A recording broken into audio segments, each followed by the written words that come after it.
todos bem-vindos a mais uma aula do nosso curso online da AME Brasil, primeiro curso, Saúde e Espiritualidade. E hoje com o tema Dependência Química, Influências Espirituais e Repercussões Perispirituais. Eu sou Edson Luiz Cardoso, atual presidente da AME Santo Ângelo e membro do Departamento de Saúde Mental da AME Brasil.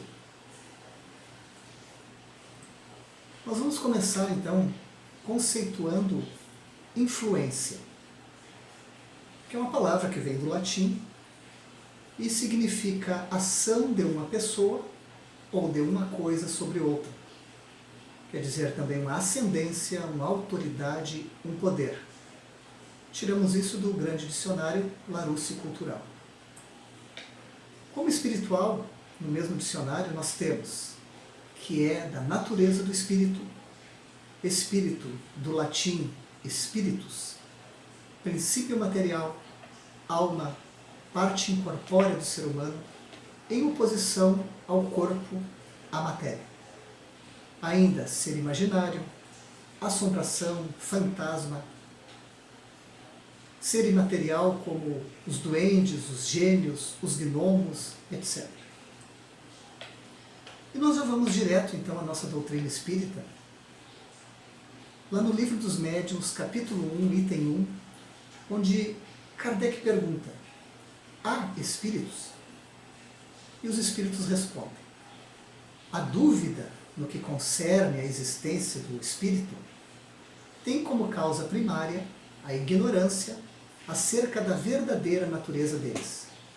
Seja qual for a ideia que os espíritos se façam, a crença neles necessariamente se funda na existência de um princípio inteligente fora da matéria. No Livro dos Espíritos, na questão 460, Kardec pergunta: de par com os pensamentos que nos são próprios, outros haverá que nos sejam sugeridos? E os espíritos respondem: vossa alma é um espírito que pensa. Não ignorais que frequentemente muitos pensamentos vos acodem a um tempo sobre o mesmo assunto, e não raro contrário uns aos outros? Pois bem, no conjunto deles estão sempre de mistura os vossos com os nossos. Daí a incerteza em que vos vedes, é que tendes em vós duas ideias a se combaterem. E aqui eu faço já o nosso primeiro link da espiritualidade com a dependência química. Ainda nos bancos acadêmicos, como estudante de medicina, estudando o alcoolismo, o professor naquela ocasião dizia que o alcoolista, o dependente químico, é um ser que tem uma dualidade na sua mente. É um ser ambíguo, onde muitas vezes ele pensa em parar de beber, mas vem o pensamento para beber. O dependente químico parar o uso da droga e vem outro pensamento para ele usar. Então ele vive essa ambiguidade. Só que nos nossos livros acadêmicos não tem porquê disso. Eu fui aprender justamente com a doutrina espírita com esta questão, 460, onde a gente sabe, através dos espíritos nos falando, que existe uma comunhão de pensamentos, onde o nosso pensamento está totalmente envolvido pelo pensamento também dos desencarnados, a influenciar muitas vezes aquele dependente químico que tem o desejo de parar o uso da sua substância de preferência. Só que muitas vezes, ao lembrar dela, ao pensar nela, automaticamente já abre um canal de influenciação e a espiritualidade adentra esse pensamento e começa a confundi-lo. Muitas vezes ele tendo a dúvida se o pensamento é dele ou é do espírito, e muitas vezes ele não sabendo: eu quero parar, eu não quero parar, a vontade é minha ou não é minha.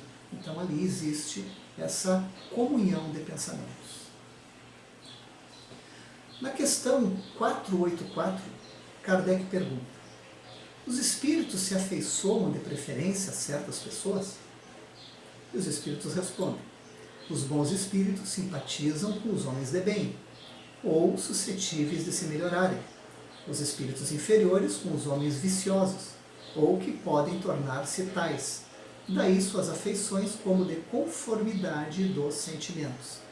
Mais uma vez, a gente vê a influência espiritual na dependência química, onde o dependente químico, quando ele está numa caminhada de recuperação, está em abstinência, está em oração, fazendo um evangelho no lar, com boas intenções, é muito difícil ele abrir canais de influenciação negativa.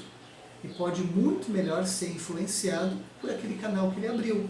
E vai ser influenciado pelo seu mentor espiritual, por espíritos superiores que querem ajudá-lo nessa caminhada. Mas muitas vezes, desprevenido, voltando a antigas rodas de amigos, pensando simplesmente no seu vício, ele já está abrindo um canal e novamente ele pode ser influenciado negativamente. Então, nós é que abrimos o canal de influenciação, ou para o bem ou para o mal. Isso é muito frequente na dependência química também. O processo obsessivo. Como é que isso acontece? Nós temos lá, nos bastidores da obsessão, Manuel Filomeno de Miranda, através da psicografia de Edivaldo Pereira Franco. Justapondo-se sutilmente cérebro a cérebro, mente a mente, vontade dominante sobre vontade que se deixa dominar, órgão a órgão, através de perispírito, pelo qual se identifica com o encarnado.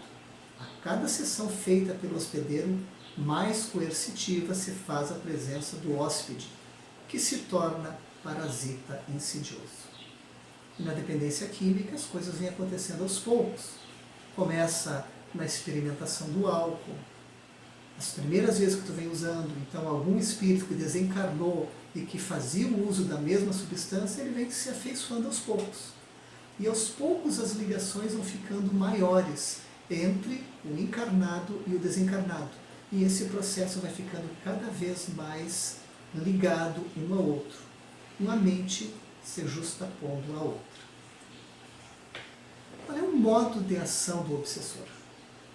Sutilmente, a princípio, em delicado processo de hipnose, a ideia obsidente penetra a mente do futuro hóspede, que, desguardado das reservas morais necessárias, começa a dar guarida ao pensamento infeliz, incorporando as próprias concepções e traumas que vêm do passado, através de cujo comportamento cede lugar à manifestação ingrata e dominadora da alienação obsessiva.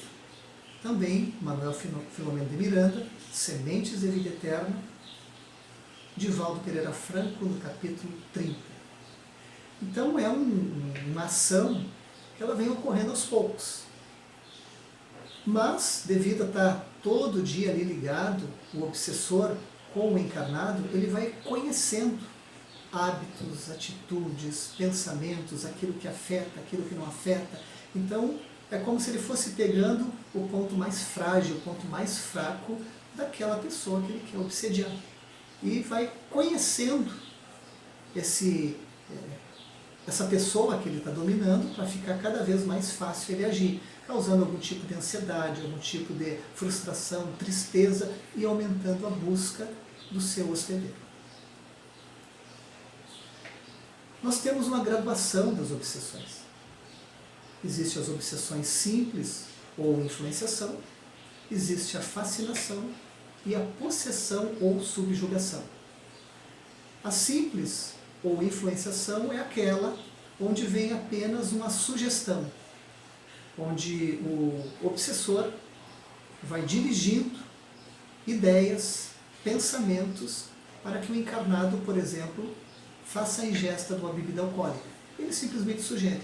Isso nós temos na obra de André Luiz, através da psicografia de Chico Xavier, um caso onde o trabalhador Cláudio chega em casa depois de um dia estressante de trabalho, abre seu jornal tranquilamente em sua casa e chega um obsessor no seu ouvido e diz: eu quero beber.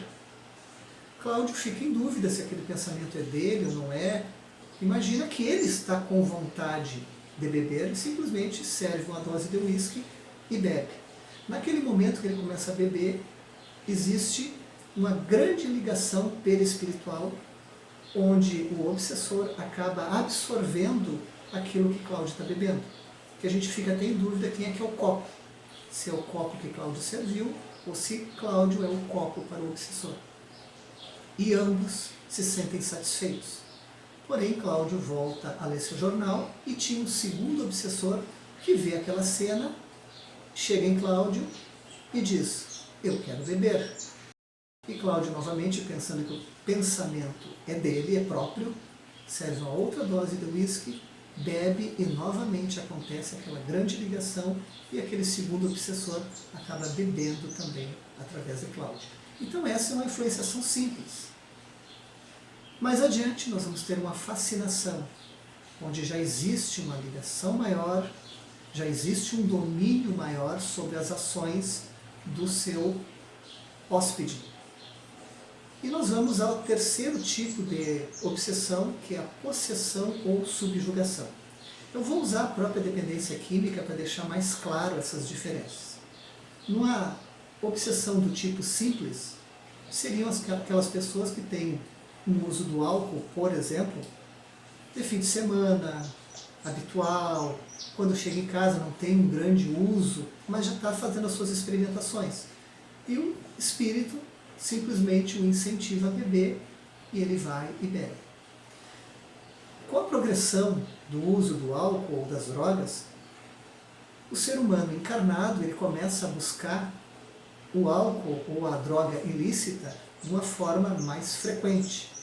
Já não é uma coisa tranquila que ele bebe quando ele quer, ele já tem uma necessidade maior no seu corpo físico. Ele já está bebendo de uma forma mais abusiva.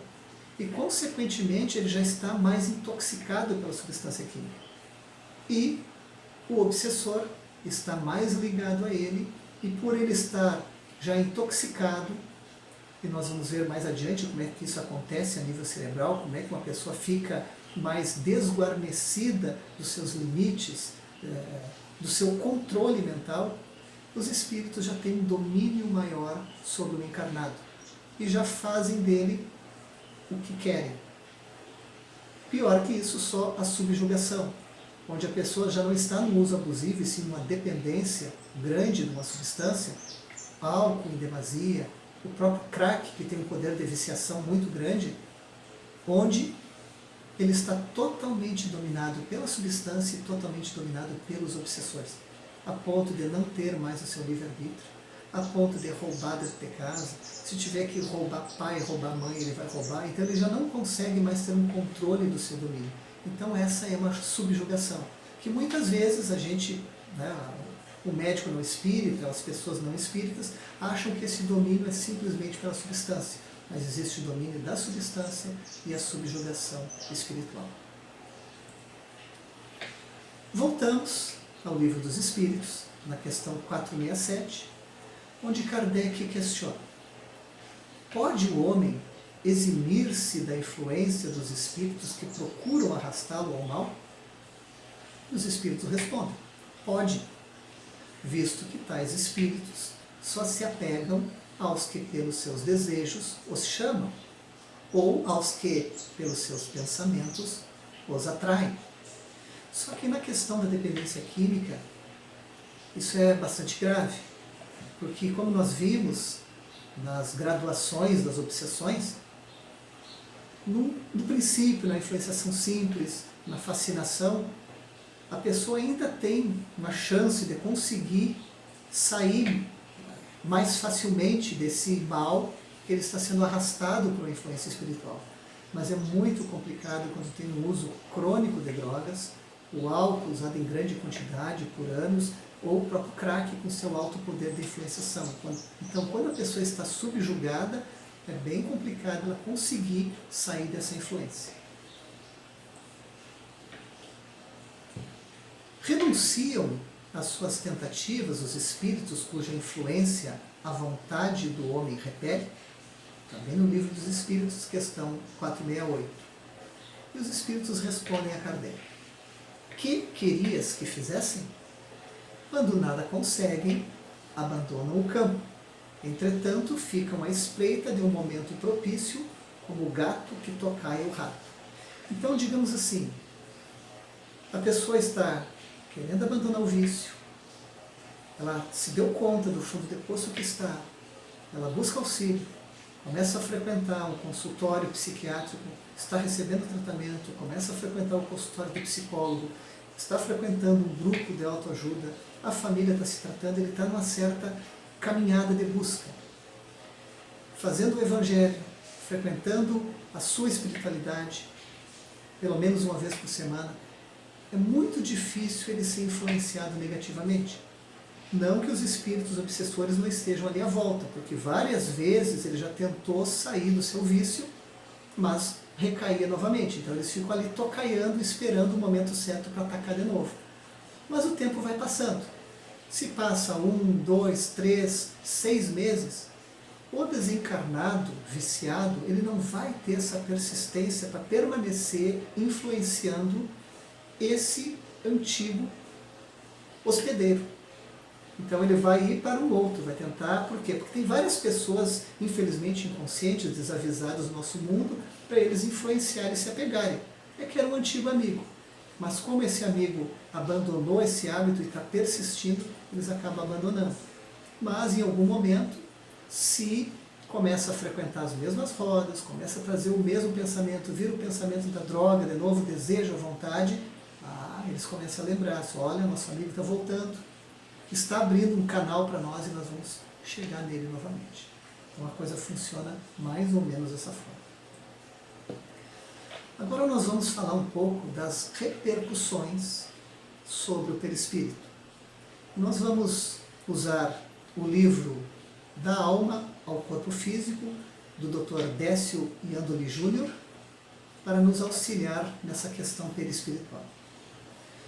O Dr. Décio traz em seu livro que, para facilitar o raciocínio e normatizar a linguagem, alguns conceitos. Primeiro, o conceito de alma. Ele coloca em seu livro, para fins didáticos, que alma é o princípio inteligente individualizado no ser encarnado ou desencarnado, e que perispírito é o que está ao redor dessa alma. O espírito seria o ser duplo, alma mais perispírito. E o homem, o ser triplo, alma mais perispírito mais corpo físico. Então, perispírito. O perispírito é matéria, é inerte, não pensa, não sente, não percebe, não tem inteligência. A alma estará sempre ligada ao perispírito e através desse se manifesta e se relaciona com o universo. No encarnado, o perispírito é o intermediário entre a alma e seu corpo físico. No desencarnado, o perispírito constitui seu organismo fluídico. O perispírito é oriundo do fluido cósmico universal, retirado do meio. Portanto, varia de acordo com o mundo que habita e com as características morais da alma, a qual se aglutina por afinidade. O perispírito é uma consequência do princípio inteligente individualizado. Vamos ver agora as propriedades desse perispírito. Por sua natureza fluídica, é flexível e expansível. Possui a propriedade de irradiação, penetrabilidade, e forma, em torno do corpo físico, uma atmosfera, psicosfera ou aura, que por ação da vontade pode dilatar-se ou retrair-se. Interpenetra e é interpenetrado pelo corpo físico. Absorve, como uma esponja, os fluidos do ambiente. É o princípio de todas as manifestações mediúnicas ou anímicas, pois é o intermediário entre os planos físico e espiritual. É o intermediário pelo qual se processa a transferência dos fluidos nos processos de cura e de passe. No livro Obsessões e Psicopatologias, da doutora Marlene Nobre, nós vamos falar um pouco sobre vampirismo espiritual. Por esse processo, os desencarnados sugam a vitalidade dos encarnados, podendo determinar nos hospedeiros doenças, as mais variadas e até mesmo a morte prematura. Essa questão, eu vou voltar um pouquinho, que é muito interessante na dependência química, porque tem alguns casos de usos crônicos de álcool, o uso crônico do crack, onde muitas vezes poderíamos nos perguntar, e foi uma pergunta que André Luiz fez aos espíritos superiores, que o auxiliavam em todo o seu processo de entendimento, de estudo no mundo espiritual, em relação a um obsessor que prejudicava, teoricamente, muito aquela pessoa doente através do alcoolismo. E André perguntou aos espíritos, mas por que nós não afastamos esse obsessor? Porque vai ser muito complicado ele deixar o seu vício com aquele obsessor induzindo ele a beber. E os espíritos disseram para André, André, isso não é tão simples assim. Porque às vezes existe uma ligação tão intensa entre esses perispíritos que se a gente simplesmente afasta esse obsessor, nós podemos provocar até o desencarne desse ser encarnado. Então, para ver como é complicado esse processo de união que vai se estabelecendo grandemente entre hóspede e hospedeiro. Ainda sobre o vampirismo espiritual. Pelo ímã do pensamento, doentio e descontrolado, o homem provoca sobre si a contaminação fluídica de entidades em desequilíbrio, capazes de conduzi-lo à escabiose, à ulceração, à dependência química, à esquizofrenia, à cirrose e aos cânceres, tanto quanto aos vícios que corroem a vida moral. Infecções fluídicas. O instrutor Aniceto falando a André Luiz. Se temos a nuvem de bactérias produzidas pelo corpo doente, temos a nuvem de larvas mentais produzidas pela mente enferma. A cólera e a intemperança, os desvarios do sexo, as viciações de vários matizes formam criações inferiores que afetam profundamente a vida íntima. Como é que os obsessores agem no cérebro do encarnado? Eles agem na região pré-frontal, que é a nossa região que fica nessa parte anterior do cérebro, que é considerada a sede do pensamento, a sede do nosso psique, é a parte mais nobre, mais elaborada do nosso cérebro, que é que nos diferencia dos demais animais, porque ali está o nosso senso de equilíbrio, os nossos limites, toda a nossa adequação cerebral, a nossa adequação ao meio em que a gente está inserido. E a bebida alcoólica, as drogas, elas agem nesse córtex pré-frontal e fazem com que ele adormeça. Ele vai ter uma hipoatividade e ele perde o controle sobre o cérebro animalizado que nós temos dentro de nós. Então imagine, a bebida alcoólica, as drogas já fazem isso. E onde é que justamente agem os obsessores? É aí. Eles aproveitam essa ação das drogas sobre esse córtex pré-frontal e eles vão até ali e começam a dominar.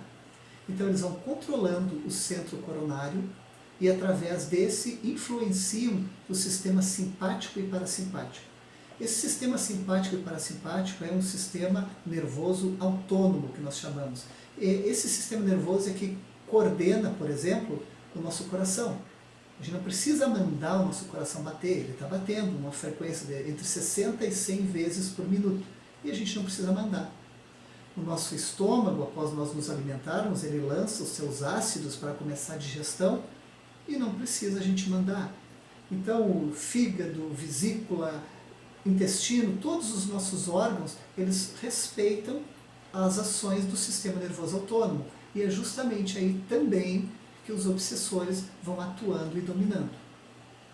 Assim é possível compreender os casos de possessos que se curavam de doenças físicas, quando os espíritos inferiores eram retirados pela ação curadora de Jesus e dos apóstolos. Ou como atualmente algum médium de cura, como é que ele vai curar? Ele vai afastar os obsessores que estão dominando justamente todos os nossos órgãos internos. Então é um domínio mental, espiritual, mas por agir sobre o sistema simpático e parasimpático, a gente acaba tendo repercussões físicas. Fixação mental. Ansiedade ou fobia, raiva ou vingança, depressão ou vazio, ou qualquer outra grande perturbação interior, abre portas para o domínio obsessor através da fixação mental. Então não é uma tristeza simples, porque isso todos nós temos, ou uma ansiedade normal do dia a dia, é nós ficarmos fixados nessas patologias psicológicas ou psiquiátricas. Ficar depressivo por mais de 14 dias, ficar muito pessimista no dia a dia, ver as coisas sempre de uma forma negativa, então a gente vai abrindo portas muito grandes para uma fixação mental. O pensamento ele acaba não seguindo o fluxo normal, pois ele fica preso a um objeto ou a um ser e acaba sendo modificado pelos obsessores. Então, a não elaboração de um luto, a gente não aceitando, sempre preso nesse luto, abre portas para uma fixação mental. O espírito não se interessa e não se empolga por nenhum outro assunto. Então a gente vai ficando numa monoideia, fixado. Vai ficando preso, às vezes, numa ociosidade, preso na dor ou preso no ódio. E tem pessoas que, infelizmente, desencarnam com essa fixação mental.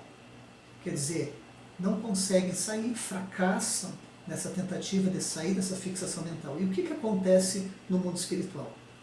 Pode evoluir para o monoideísmo, que é um pensamento fixo nas paixões e sentimentos inferiores, nos vícios, vão sofrendo transformações no psicossoma, quer dizer, mente e corpo, que pode evoluir para a parasita ovoide, ocasionada pela falta de função e retraimento dos órgãos psicossomáticos. Então, de tanto ficar preso, não pensa em outra coisa, a mente vai evoluindo, o corpo vai evoluindo, e no mundo espiritual vai acabar no parasita ovoide. E quando reencarnam, acabam fazendo parte da vasta área dos neuróticos, psicóticos, mutilados, feridos e dos enfermos de toda a casta. Então, olha a importância de nós nos resolvermos ainda nessa encarnação, tirarmos os nossos pessimismos, aceitarmos aquilo que a gente muitas vezes não quer aceitar. Alterações e deformações do perispírito.